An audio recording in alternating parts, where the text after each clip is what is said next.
Your most valuable resource. A lot of people will say the most valuable thing is time, right? And rightfully so, it definitely is.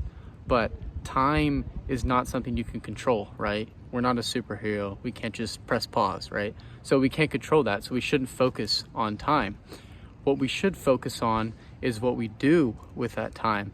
And that brings in your most valuable resource, which is your attention. Now, Belmar talks about this a lot. Where attention goes, energy flows.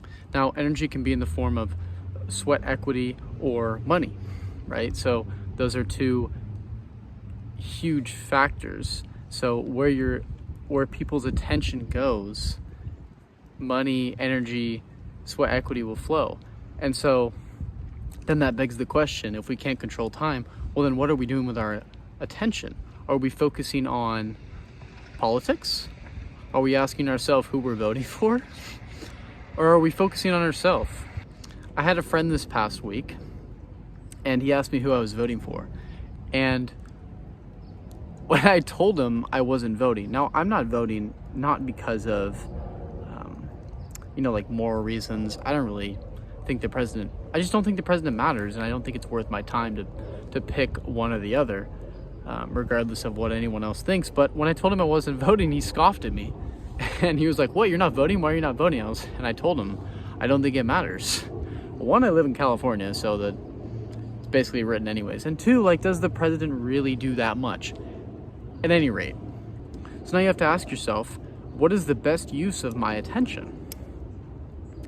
And then, since time is finite, the hourglass was flipped over as soon as we became conscious. We only have so much time. So it's where we spend our time. And are you going to spend it furthering other people's visions with a job?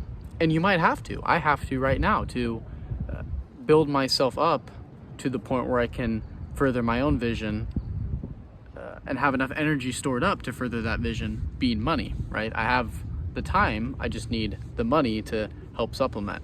It's really a question of what you want in life.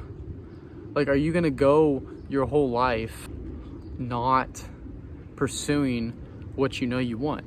If we know that the hourglass is flipped over, we know that the sand is running out, why are we caught up in these little things? Why are we furthering other people's visions? And if your vision is to work for someone else, be a CFO, that's your vision, but further that vision. I think that once you have that perspective, then you can kind of look at everything you do in a day. And most people say they don't have enough time in a day, but everyone has the same amount of time. So it's not that you don't have enough time, it's that your time is allocated elsewhere. And so if you want to allocate more time to your vision or whatever you want to pursue, you have to replace it. And so you have to go down the list of everything that you do throughout your day and say, okay, what am I willing to give up to get to my vision and allocate that time towards my vision? So that's the tidbit for today. I hope it helped you. Talk soon.